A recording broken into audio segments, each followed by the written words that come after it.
اول شيء انت يا الناصر الله يهينك. انا ذا الحين لقيت فيه واحد اتسادح انا وياه. سلمت. اتسادح انا وياه، هم قام يستحني، كرهته. انت تكره الهلال ليه؟ علشان يغلبك دائما. إيه نعم. بس ترى الدراهم والواسطه هي اللي يفوزه.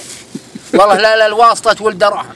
يقولون متصدر تكلمني، وش رايك فيهم؟ والله ما الحمد لله للحين يا متصدر هو. اي لا فزت لك الحين اطمع الرجال هم ما انت بتفوز، هم فزت مراره، لكنك ما خليت ولا بقي، فرحت وقمت تتصفق، لان هاي الهلال لو يفوز عادي عنده من كثر فوزه. سلمت. والله صدق. وش رايك في الكوتش سامي؟ والله الكوتش سامي. انا والله ماني بعرفهم سلامتهم.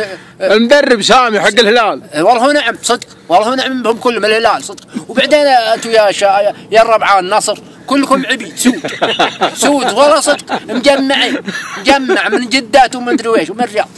ما الهلال صدق كلهم من قبائل ورجال على الاقل حرام. لا انت لا الله يعطيك العافيه ولا يهينك.